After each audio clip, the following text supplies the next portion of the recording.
We seem to have the most unserious presidency, and I say without fear of querulous critics. I say with every sense of patriotism and commitment.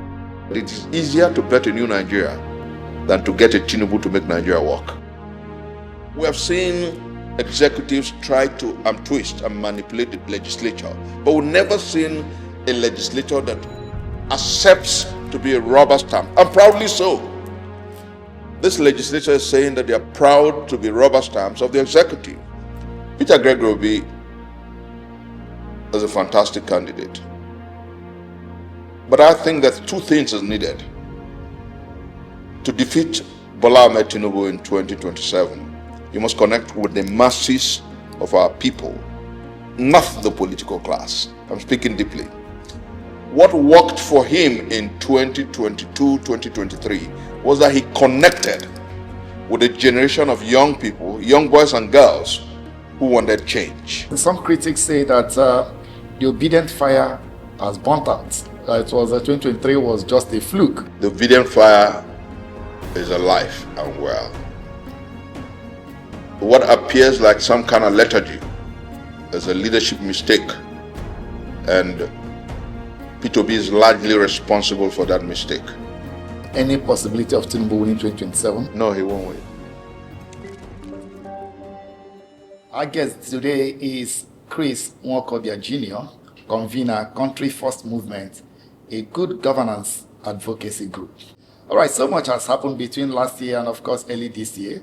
I would rather want to start with some of your write-up, your trilogy, where in one of them you said, I don't want to talk about a president who is giving his New Year speech from outside the country. What do you mean? No, it's an irony of sorts that across the world, getting into the new year, most world leaders spoke to their citizens from within their homeland. And very tragically, unfortunately, and pretty shamelessly, our president was away. I wouldn't know what to call it. On holiday, I don't know, But I think that talking about our country and discussing Nigeria deeply, what bothers the carapace of my mind is the fact that we seem to have the most unserious presidency. And I say without fear of querulous critics. I say with every sense of patriotism and commitment. I would rather that we have a president who have minders that are concerned about our country, who have minders that are critical about his approach to leadership, who have minders that care about global perception of Africa's most populous nation, that has wonderful perception and are concerned about how the world sees the largest black nation in the world. And pretty unfortunately, we have those who are ensconced, those who are captive to court jesting, who think that our president does no wrong, who think that our president is infallible, who think that our president can govern from anywhere. And I think that what we must do as a people, because I've said time without number that the most beautiful street in the city called brotherhood, the most beautiful street in the city called nationhood, the most beautiful street in the city called progress is critical opposition. The most beautiful street in nationhood is patriotism. And sadly, those who govern, those who so pretend, are unaware that when we criticize leadership, we're indeed interested in making leadership responsible and responsive to the people. And so for our president to have left our country on the 30th day of the month of December, 2 days to the new year, and told us he was going to Europe. One other question I ask is, Europe is a continent of about 40-something nations, 44 or 48. Now, those who speak on behalf of our president tells us that our president is going to Europe. We're in Europe. And then they also went further to say that he was going to attend a program in Dubai, the UAE. And I made my research, and I found out that that program was actually going to hold on the 11th of January. So you ask yourself, what is our president going to be doing in Europe from the 30th of December up until the 11th of January? That's why I said that we have a leadership that is grossly shameless, a leadership that is overwhelmed by wanderlust, a leadership that does not care about how our people perceive governance, and very sadly, a leadership that does not understand that consensus building, trust, and commitment to the collective good should be summum bonum. And I say this advisedly. You don't leave your country when your citizens, the moral latitude of your people is low, psychological latitude of your people is low. People are being killed night and day. The Haramists are dishing out human barbecues. The insurgents are killing people with reckless abandon. And insecurity is at the highest level. And you're leaving your country without telling us where you're actually headed. I think that the time has come for those who pretend our nation to deal with issues of state with absolute seriousness. How would you assess the last 2 years plus 3 years of Tinubu's presidency? Grossly lethargic, grossly uneventful. 2.5 years of talk, less action. And I'll give you empirical analysis. On the one hand, the Minister of Works is telling us that we have never had such a boisterous action, ditto road work and road construction. On the other hand, Nigerians, those traveling from the west to the east, were sleeping on the roads 2 nights, 3 nights, because they had to visit home for the Yuletide. So you ask yourself, who's lying to who? And that's why in one of those pieces I said that the time for spokespersons of our president to lie less is now.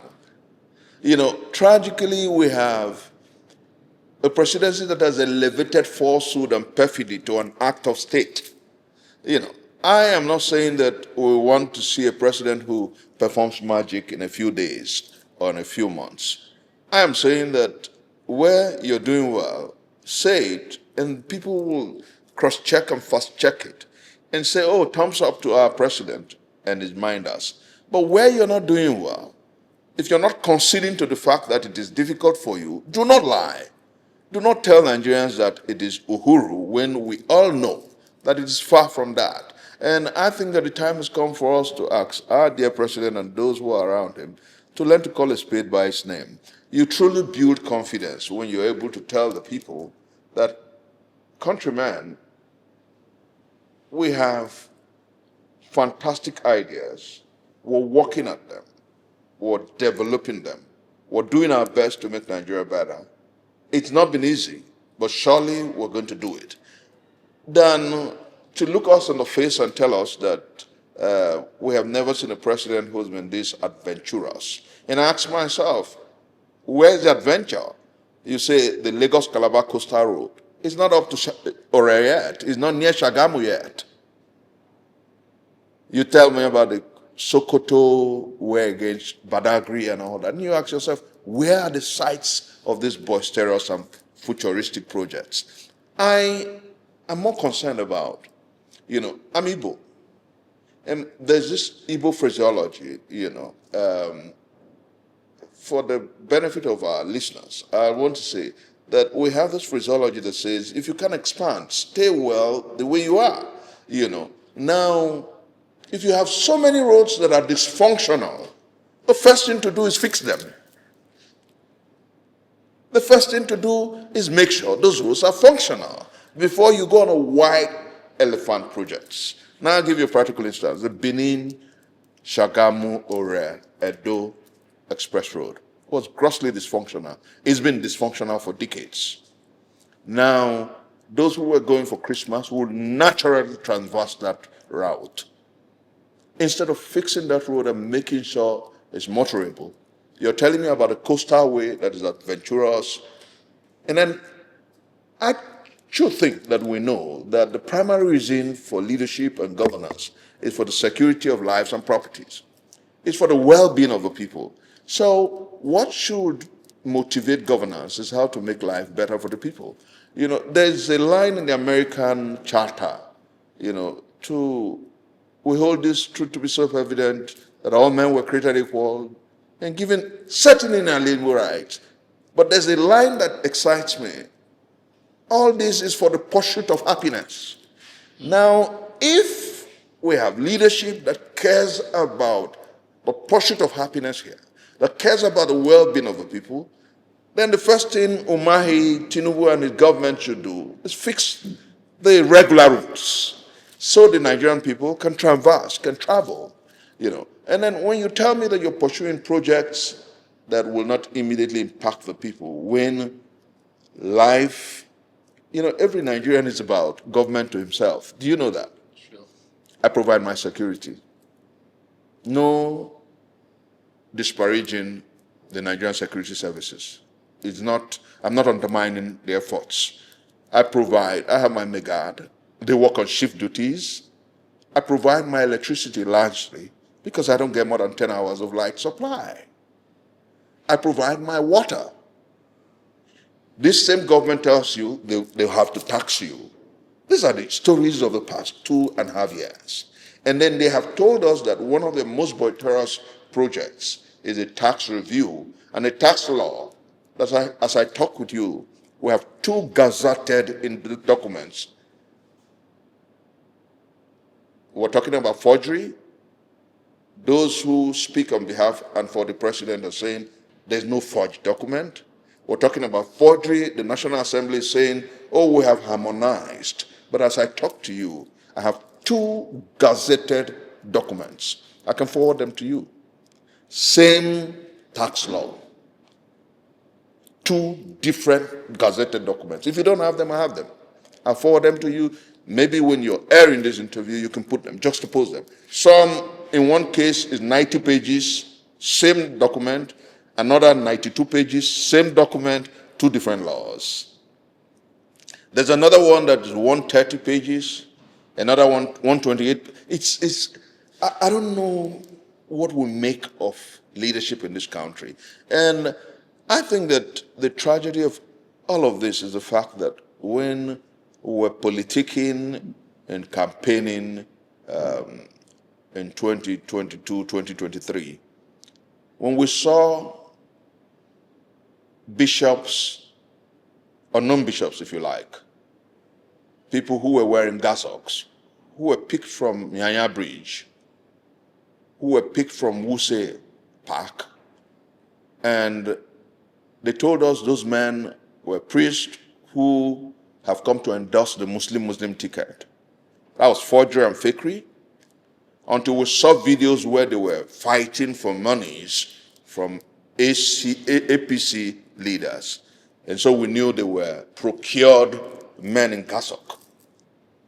When we read and watched issues as to certificate, forgery, age, fakery, and all sorts, we didn't know it was going to extend to issues of our law. And nothing bothers me more than the fact that, because I'm a lawyer first, that we have laws that are forged. That's the deep in the nadir. That's the deep in the abyss. That's the deep into shamelessness. And these are the things so, you know, I'm actually trying to preempt the next write-up I'm doing, you know. And it's simply, I'm saying, welcome back, Mr. President. And what I said in one of I'm going to put it out in the next few hours or days. I said, whilst you were away, your citizens saw 2 different laws. They're still debating whether it's forged or not. But there are 2 different laws. The FIRS, now Nigerian Revenue Service, is saying, oh, we have the one we are implementing. And then the one that the Office of the Speaker released as the authentic document is different from the one they're implementing. Oh, that's how bad it is, Victor. Can't we hold the National Assembly responsible for that? Do they want to be held responsible? That's the first question. For the first time in about 26 years of our democracy, I'm unable to call it nascent democracy because after 26 years, it should be a shame on all of us that we are still calling our democracy nascent. So the truth is, 26 years of democracy would never been this deep in shamelessness and in nadir. We have seen executives try to twist and manipulate the legislature, but we've never seen a legislature that accepts to be a rubber stamp, and proudly so. This legislature is saying that they are proud to be rubber stamps of the executive. They defend the indefensible in whatever the executive comes with to the National Assembly. They even allow the song of jesters. The National Assembly stands on the mandate in the hallowed chamber, forgetting that they are supposed to be representatives of a people, forgetting that the sacred responsibility imposed on them by the Constitution is to oversight the executives, to act as checks and balances, and ensure that there's no such thing as executive lawlessness, braggadocio, or if you like, control without logic. But sadly, as you and I talk, we have a National Assembly that has abdicated its constitutional responsibility, and they are in cahoots with the executive in fleecing our collective patrimony, if you like, in undermining the rights of the people to a better life, if you like, and in undermining the challenges of now. Victor, I think that the time has come for us to speak truth to power. The time has come for us to say to those who care that eternal vigilance is the price for liberty and freedom. From the background of a lawyer having two laws, the one the NRS is saying that is the original one we're implementing, and the one National Assembly is saying this is the original one that we actually passed. Where does it leave us as a country? Despite protestation from Nigerians that the government should slow down, let us resolve these issues, all we heard was that it has been harmonized and they are going ahead with it. It's sad, but the truth is that it appears like we're conquered people. It appears like we have a dictatorship bearing its fangs. It appears like we have a despotism in the morning. And it appears like the political class is concerned about the next election. And that is why I have told everybody who's attempted to coerce me or bother me or bludgeon me into discussing 2027. I'm not interested in the politics of 2027 just yet. I'm interested in how Nigeria fares right now. And I'll tell you why. There's a cliche that says patriots are concerned about the next generation, not the next election. Politicians are almost always concerned about the next election. And now, like you asked, with two laws on the same issue, then it is deep shamelessness, not only on the side of the executive, on the side of the legislature. And I think that the time has come for the civil society and indeed the masses of our people to challenge. And that's why I talked about the need for eternal vigilance. And then the second leg is my mentor, Martin Luther King Jr. Coincidentally, this is the third Monday of January. So today is a public holiday in America. That young man died at 39. He broke time and told people, indeed the world, that disobedience of an unjust law is indeed and in fact the greatest respect for the law. And I say proudly that the time has come for Nigerians to learn to disobey an unjust law. If you don't have confidence in what the National Assembly and indeed the executive are doing, we should challenge them in the courts of law. And then we should engage in peaceful protest and protestations across this country. I think that the time has come for us to understand that if we don't do this, our children will ask us strong questions. If we don't do this, because all over the world, I say this, Victor, that the tax man is nobody's friend. And in Nigeria, spokespersons of the president and the presidency are trying to make us friends of the tax man. And I'll tell you why all over the world, the tax man, even in the most civilized democracies, is nobody's friend. The truth is that There's something incumbent on taxation. You tax me when you're serving me. And even in those societies where people serve them, they are very critical of what the taxman does. In Nigeria, you're telling me that it's beautiful and laudable for me to pay tax when I provide just about everything for myself. And so I think that there's a problem with how we think, there's a problem about how we respond to leadership, and there's a problem about the depth of our debate. And I remember that my late dad told me a long time ago that the preponderant number of our people leave their brains in the refrigerator. That Nigerians refuse to think. And so that's why people are saying, oh, are you trying to say people shouldn't pay tax? I'm interested in people paying tax if Nigeria cares about our children going to school. I'm interested in people paying tax if we have pipe-borne water. I'm interested in people paying tax if we have electricity. I'm interested in people paying tax if we have good Medicare. I'm interested in people paying tax if we have motorable roads. I'm interested in people paying tax if things are working. And I think that that should be the first challenge of leadership. Every so often you talk about policies of government. The past 2.5 years has told us that we have government that is interested in just about themselves.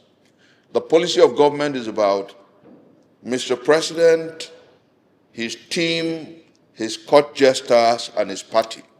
Nigerians are far removed from their radar, and that's exactly the tragedy of now. In 2.5 years, the value of our currency is on a flip-flop. In 2.5 years, our security, indeed what has been democratized, is insecurity. In 2.5 years, Nigerians are hungrier than they were 2.5 years ago. In 2.5 years, it's, Victor, if you must travel, you're looking for money for flight because the roads have been adjudged as death traps.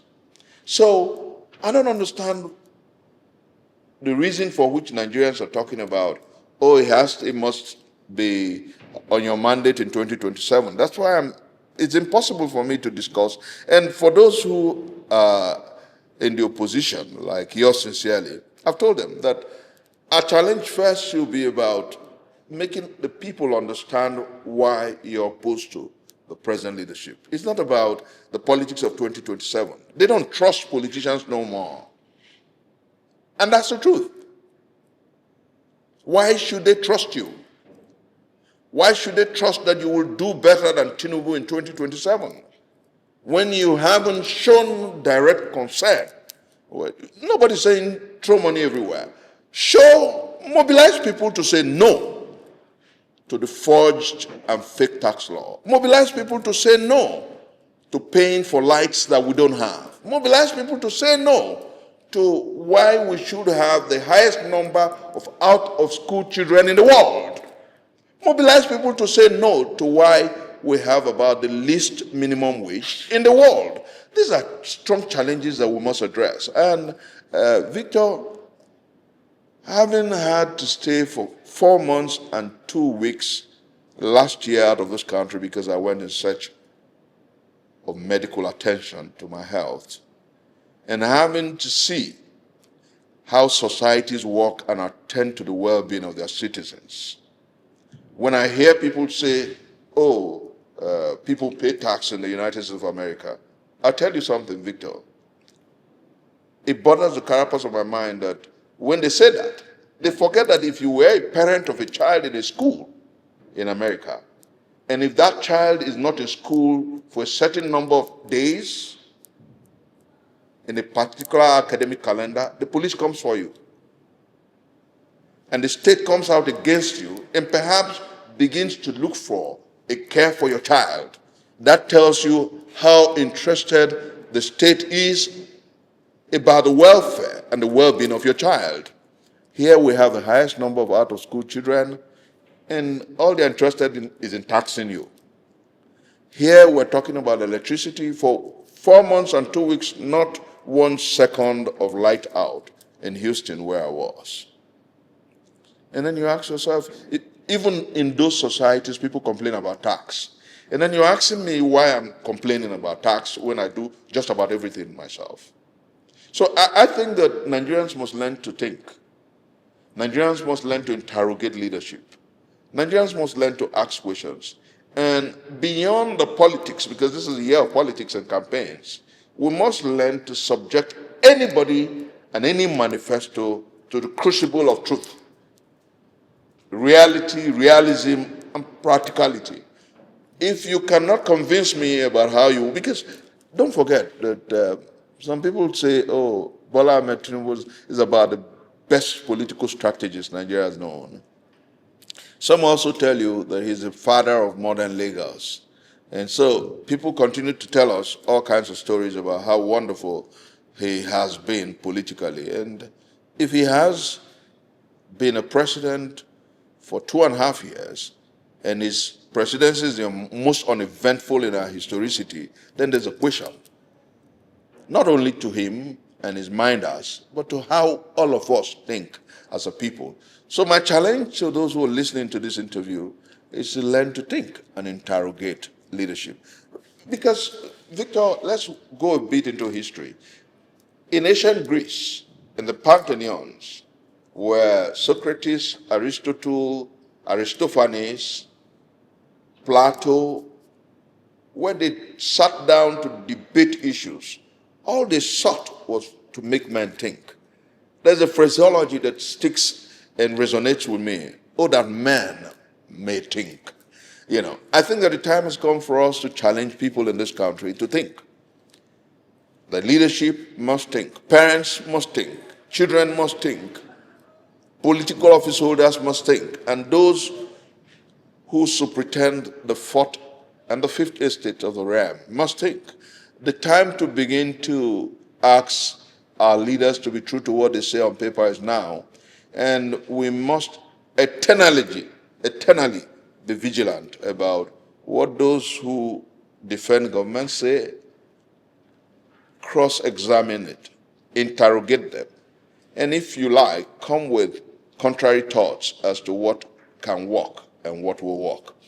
Only when we do that can our search for the republic that works be realistic.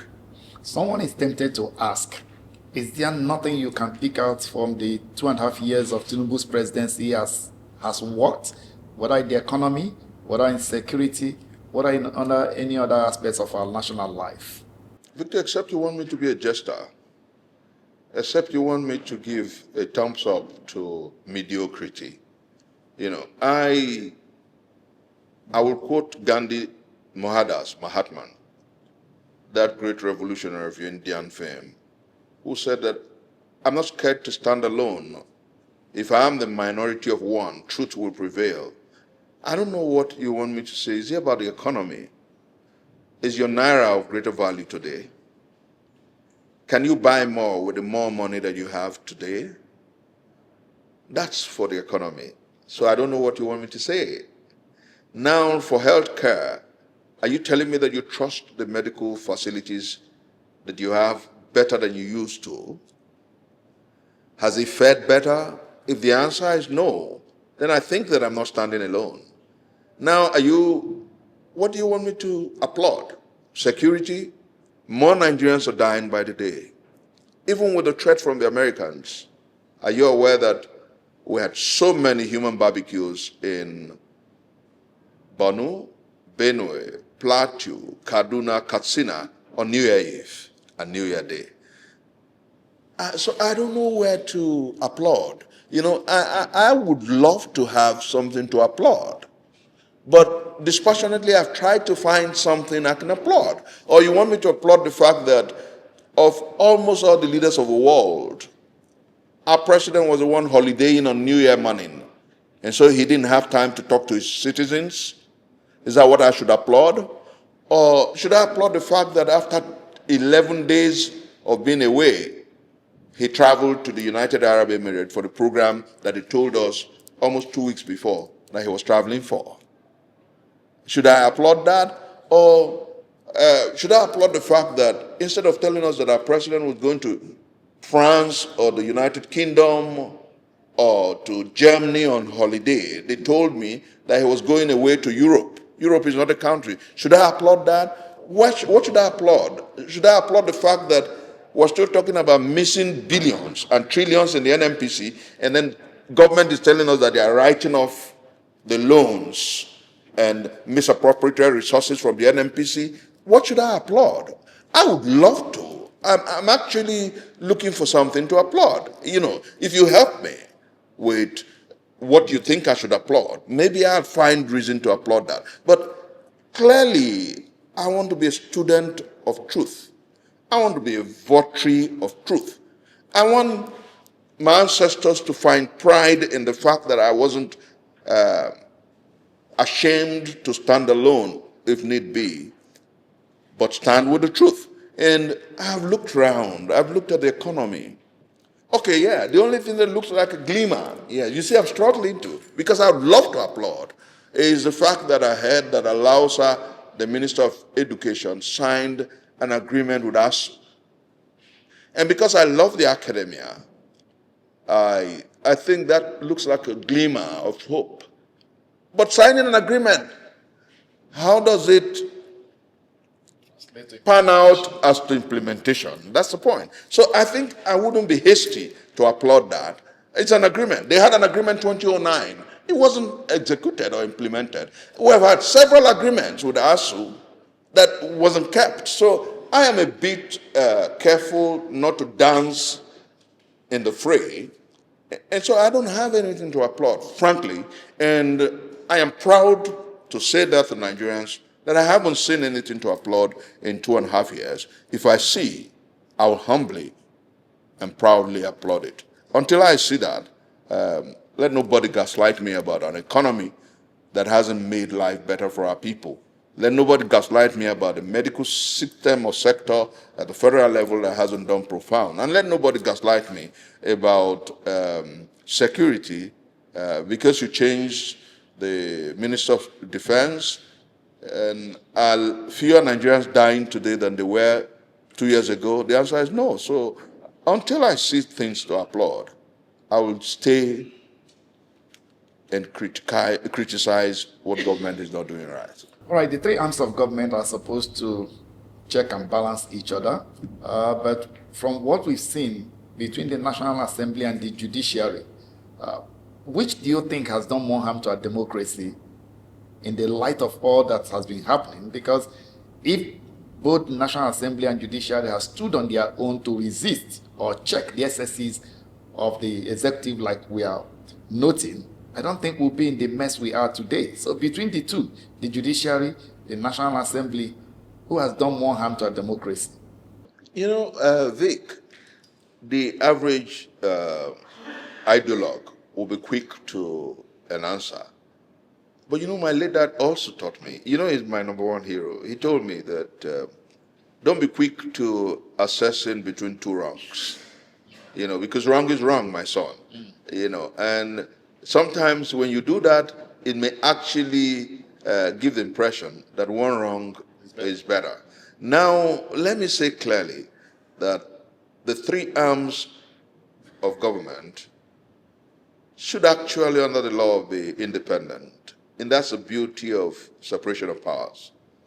Unfortunately, under the Bola Ahmed Tinubu presidency, we have the legislature and the judiciary as sub-arms of the executive arm of leadership. And you ask me how, we can almost predict judgments from the Supreme Court and the courts of law, particularly when it has to do with politics and issues of governance. And that is because someone said something not too long ago, that perhaps their judgments get written from the villa, and it's a tragedy of sorts. And look at a few days ago, the celebration of the life of Gani Fahmi, and my younger brother and friend, Mazi Afamosiwe, who was the NBA president, was bold enough to say that posterity will not be fair to us, will not be kind to us, if we continue to allow this age where the judiciary is almost predictable and people are largely losing confidence in the judiciary. Frankly, Victor, we have the most uneventful judiciary We have a judiciary that has proudly, albeit shamelessly, told us that they are interested in some kind of unison and harmony with the executive. And so when it comes to matters of politics, you know, remember what the INEC made popular when they were announcing, go to court. Go to court is some kind of a metaphor to forget it, your fate is sealed. Now, the National Assembly proudly tells us that whatever the president, they have said that. I've heard the Senate president say that whatever the president, because they want governance to work, whatever the president comes to them with, they will approve because they want leadership to work. And so I ask myself, where comes or where lies that sacred expectations of the legislature that they will act as checks and balances to the excesses of the executive? And so we have a legislature that is proud to be a rubber stamp of the executive. We have the judiciary that is unaware of the fact that it should be the bastion, the last hope of the common man. And when you have this kind of situation, it bothers me deeply. And I think that the time has come for those who, like yours sincerely, are lawyers and who worship at the temple of justice, to challenge our judges and the judiciary to sit up, to rise up, and to do right. And then the time has also come for the media, the civil society, and the political class to challenge the National Assembly to rise up to the urgency of now and to truly become representatives of the people. Save and except that is done, the descent to dictatorship, the descent to despotism, the descent to authoritarian rule will be as sure as night and day. Of course, we can't run away from the fact that 2027 is by the corner. And I also share the sentiment that for the opposition, they must let the people know why they are against these people before telling them what they intend to do. Right. In terms of showing that we are with you, we share your pains. But let's look at issues around 2027. And one of the figures in 2027 is that always be a figure is P2B. And right now he has moved to the ADC, officially has joined the ADC. How does this strike you? And is it a positive development for the opposition? Or do you think he may run into an ambush? You know, you're twisting me, you're bludgeoning me into discussing 2027. But I think because I'm a political animal and because there's going to be an election in the next few months,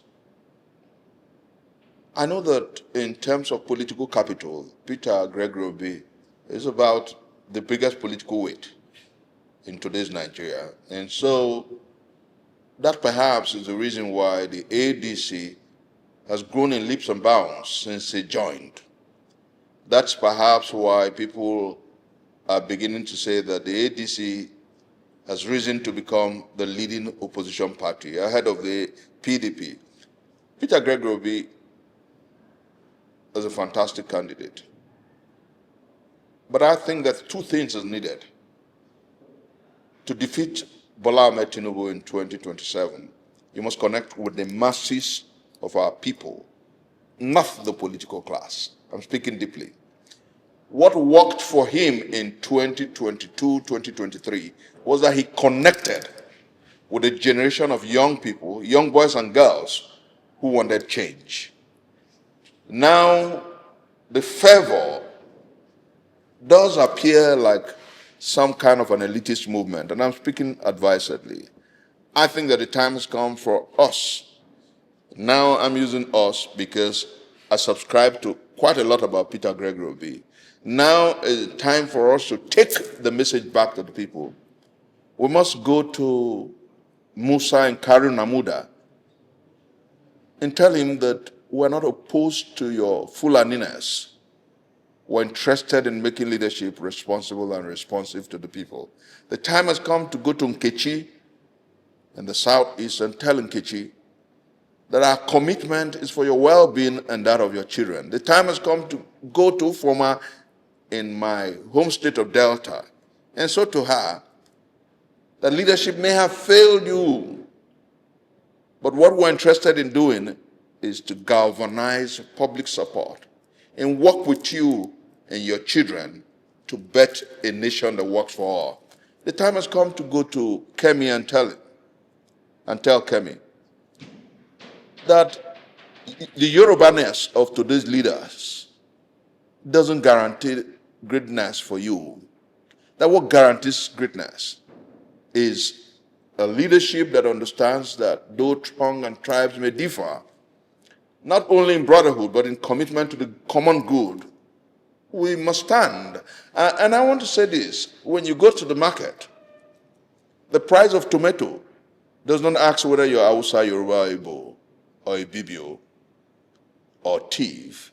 The price of beans is indiscriminate of whether you're ADC, APC, PDP, or Labour Party.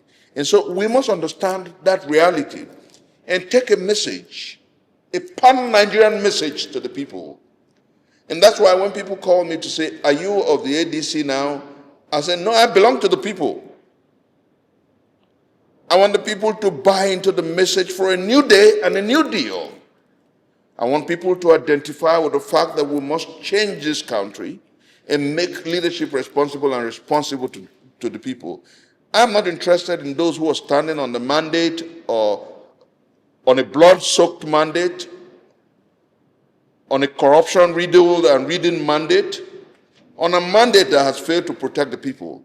And I'm also not interested in those who have consistently contested elections in our country. I'm interested in how we bet a new nation that is responsible and responsive to the masses of our people. And that's what concerns me. So as we march towards 2027, Victor, I'll be part of those who will take the message of redemption, the message of a nation that works for all, to the people. And if I find the ADC, and I'm speaking futuristically now, if I find the ADC a worthy vehicle for that, I will join them in that journey. If I find any vehicle suitable for that, I will join them. I have chosen to be that one of those statesmen who are concerned about the next generation, not necessarily the next election. Because in 2023, we elected the most uneventful president in our historicity. And I don't want to be guilty of pushing another uneventful presidency in 2027. And of course, you agree with me that to stand aloof in all of this would also be paying the price for allowing some very unworthy people to find themselves on the saddle. That's why we're fighting. That's why we're taking the message to the people. But you know what? I'll give you a baffle. If you follow what happened in 2023, you know that the Nigerian people are actually not about the big parties anymore. Nigerians want to connect with someone who can bet a new deal and a new hope. So I'm not caught by the movements. I am interested in how we take the message of a new day and a new deal, and that's the greatest activity that you need now. Peter Gregory Obi might become the greatest beneficiary of that. Any other candidate from any other party that connects with the people might become the greatest beneficiary. But we must tell our people that redemption does not come from the conventional politics. It doesn't happen. It has never happened. The redemption will come from those who identify with the people. Empathy, concern, brotherliness, emotional leadership, and commitment to the well-being of the people is what we need, not necessarily the mightiness of a political party or the mightiness of those who sing the song of our president. No, it's about us. And Victor, I'll say this, that I'm ready to work night and day with any candidate that connects with the people. Night and day. Do you fancy P2B's chances picking the presidential ticket in the ADC? Yeah, I speak with quite a lot of people in the ADC at the leadership level. And I think that the interesting thing is that some kind of new favor and interest in perhaps ensuring that he picks the ticket is the linchpin of the movement now. And some are even saying, oh, it'd be nice to have him as a presidential flag bearer and a tambuwal. as his vice. Some are also saying that it would be nice to have him as the flag bearer and Kwakwanso as his running mate. And I think that the interesting development there is the fact that most of the debates actually are favoring his candidacy. My concern is that we take the message back to the people like we did in 2023. My concern is not about the politics of ADC. Like I said, I'm interested in taking the message of redemption and hope to the streets. It's from the streets that redemption comes. I want to take this question now, the next question, from the context of what you said, taking P2B in 2020-2023, the party was able to connect with the people, and the people... The message went to the streets. The message went to the streets. Now, do you share the sentiment of the likes of Pat Utomi, who said if P2B decides to accept the candidate of a vice presidential candidate to any other person in the party, that he will withdraw his support? Victor, most of the people on the streets do not want him to run as a vice to an Atiku Abubakar. And so I can connect with my big brother's position. But you know what? I truly want to say this. I will campaign, fight for, and work with P2B only if it takes the message back to the streets. So mine is different from Pat Utomi's. Mine is, I will support a candidate who takes the message to the streets, who identifies with the streets. Let me remind you, Victor, that in 2022 and 2023, every Nigerian street, every state capital, in some places, we had street marches in almost every local government headquarters across this country. The P2B movement was absolute. The obedient movement was organic. I am yet to see that favor. And I've written to P2B directly. I've spoken to him about it directly. So I'm not saying what he would deny. That until we take back the movement and the message to the people, the redemption we seek is distant.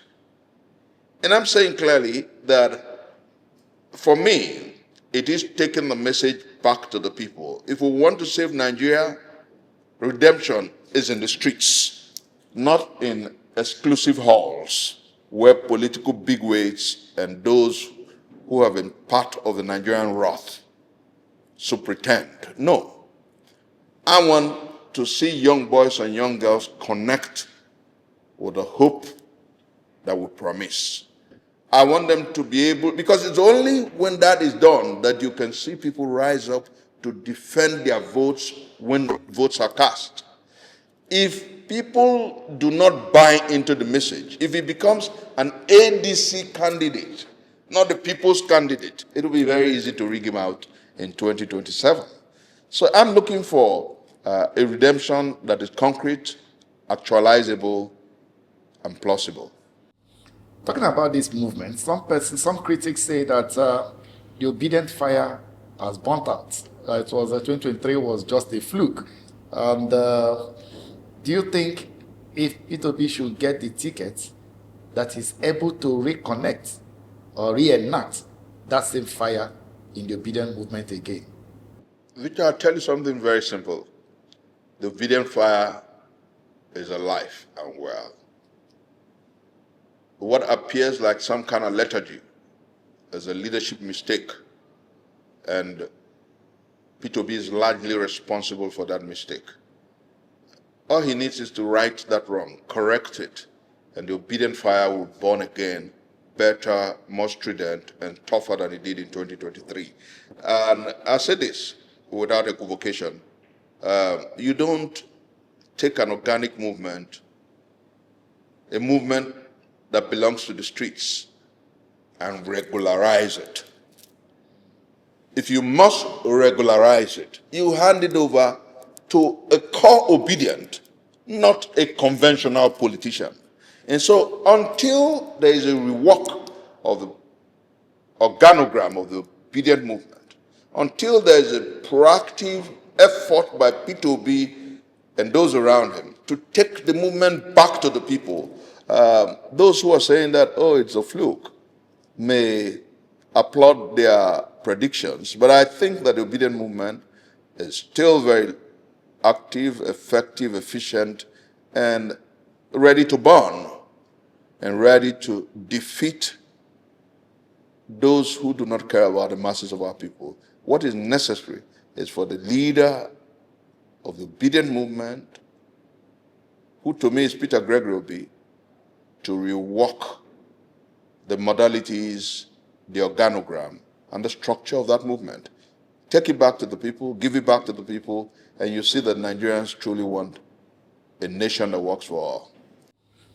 Lest I forget, back to the judiciary once again, what do you make of the Supreme Court judgment that concerning the emergency rule in Rivers State, that the president has the powers to remove governors at will? Do you foresee any danger with that pronouncement or judgment? No, but I told you that we have a Supreme Court that is an annex, an extension of the powers of the executive, shamelessly. In a democracy, you're giving to a democratically elected president the power to destroy and dislodge a sub-regional authority democratically elected by the people in the name of emergency. Who gives you that power? Where did you get it from? What constitution? That interpretation was absolutely illogical for me. Don't forget that the same Supreme Court had ruled before and went ahead to even instruct our former president, Olusegun Obasanjo, to pay the monies to Lagos State at some point. You don't have the power to undermine democracy. If you got to power through democratical means, you cannot dislodge democracy. I don't understand where the Supreme Court got that, but I think that, because the interesting thing about the judiciary is the fact that the Supreme Court can overrule itself. And so I think that the Supreme Court, in no distant future, will look at that judgment again, revisit that judgment again, and say to Nigerians, we were wrong. Because you don't have the right to remove an elected governor. Because you were, in fact, elected yourself.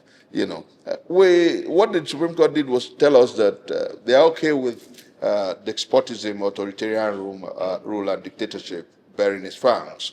But I know that the Supreme Court, maybe after the tenure of the present Chief Justice of the Federation, may humbly decide to revisit that judgment sooner rather than later. Let's look at what's happening in Rivers State. Are you comfortable with the way the FCT minister has carried on in Tinubu's administration, especially with his role in the crisis in Rivers State? Even now we have an impeachment hanging on the head of the governor. After the emergency rule, we are back to the trenches again. Rivers of shame, rivers of the absurd. And I'm a practicing mystic, so I know what karma is. When Nwike manipulated the elections in Obiakpo and most of Rivers in 2023, he thought it was going to be Uhuru. It was going to be an easy ride. He has imposed a governor who will do his bidding, and then he has also gotten the Rivers results to favor Bola Ahmed Tinubu. So for him, it was a win-win. He was totally oblivious of a strong arm of the universe. And so he's paying the price for his larceny. For Fubara, very unfortunately, he dined with the devil, and so he's having a bat of rashes. But I want to say clearly that what we have in Rivers is shame. But very unfortunately, because it favors the political inclination of our president, don't forget he said that to him, you can snatch it, you can steal it, you can grab it, you can run away with it. So what happened in Rivers wasn't a problem for him. And that's why they are having the headache. Now, tragically, it was that same Rivers scenario that led the Supreme Court to the shameless approval of dictatorial tendencies in its judgment when it came out to say, albeit shamelessly, that the president can sack an elected governor, all in the name of an emergency rule. But let me say clearly that this whole theater of shame is absolutely troubling for me, because indeed the greatest threat to the democracy that we fought for, the greatest threat to the sustenance of democracy, is this presidency. The Bola Ahmed Tinubu presidency is the greatest singular threat to the survival of democracy. And I tell you for three reasons. When the rule of law becomes a victim in governance, then people, like you hear them in the streets, people are beginning to applaud Traoré in Burkina Faso. People are beginning to say that what is happening in Niger is salutary and enviable. People are saying that what is happening in Mali is salutary and laudable, because they are tired of tendencies that otherwise should have been democratic, but are fascist, but are absolutely undemocratic and despotic. And so I think that what we must do is to say to Mr. President, call your minister of the FCT to order and allow some decorum in Rivers State.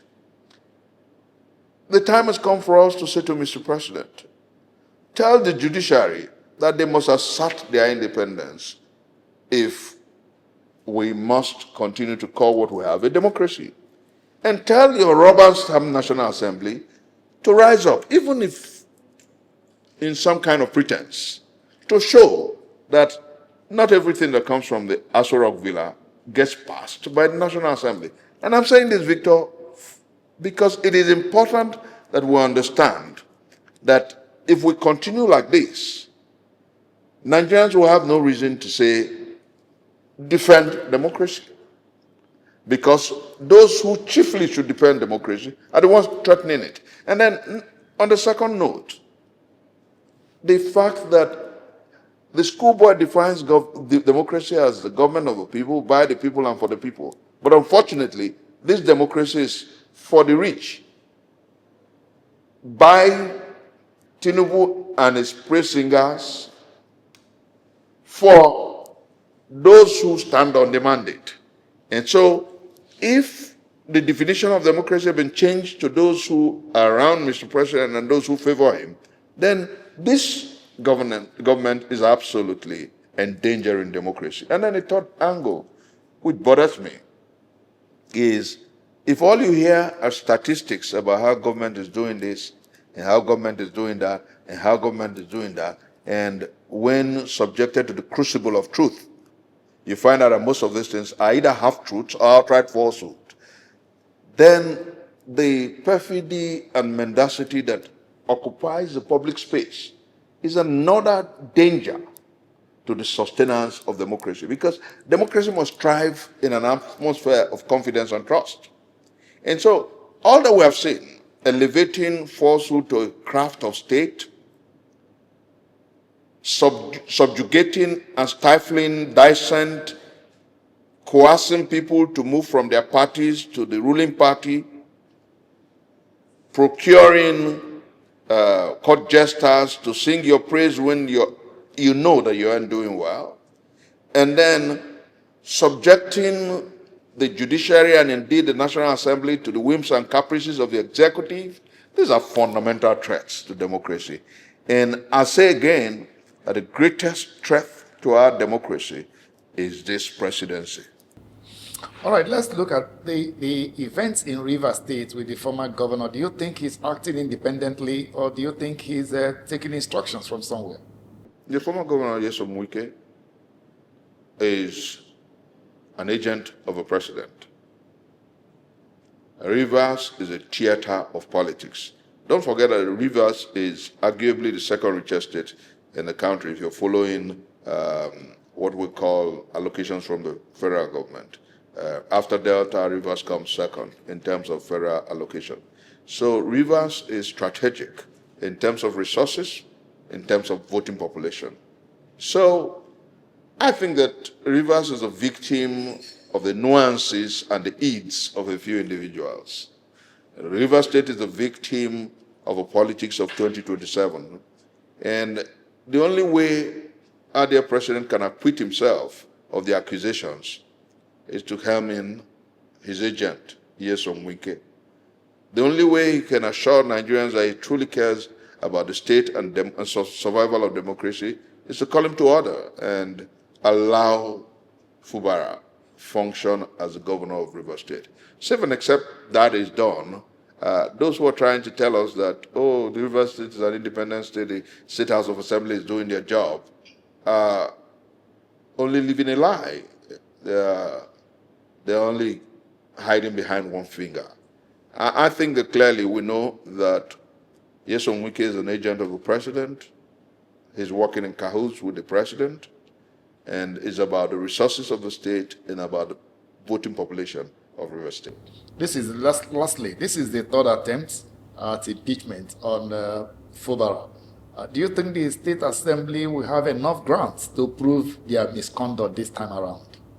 I'm just worried for Rivers. I hope it doesn't degenerate to violence, because, you don't push a people for too long. They tried that twice before, and then they got emergency rule.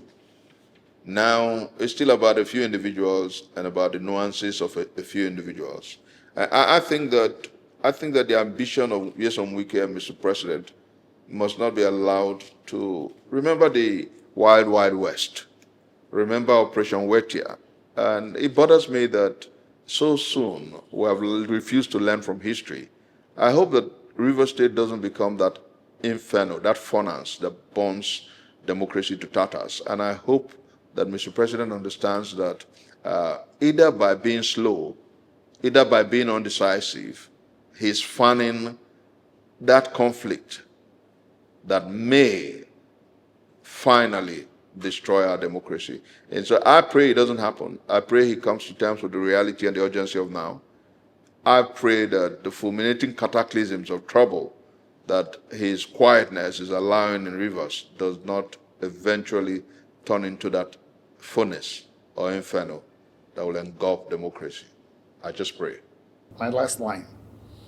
Do you think all is well with Nigeria and our democracy? And do you see the possibility of Tinubu getting re-elected in 2027? If our democracy will survive, the masses of our people must rise to say no to this order of politics. If our democracy must survive, Nigerians must unite and say no to the APC and to all those who have the tendencies that has brought us to the sorry past. If our democracy must survive and Nigeria grow better, it must be without a Tinubu presidency, and it must be without those who brought us to the sorry past. So I think that largely what is necessary for the people to rise up, to make strong demands of leadership, and to reposition our country for greatness. That's what is necessary. And I believe that I told somebody yesterday that it is easier to bet a new Nigeria than to get a Tinubu to make Nigeria work.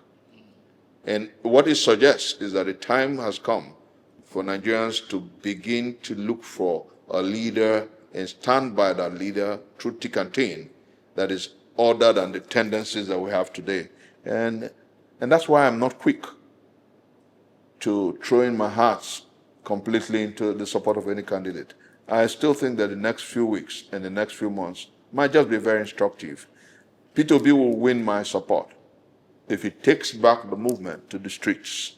It is from the streets that we can get a new Nigeria, not from the boardrooms and the AC halls that we have everywhere.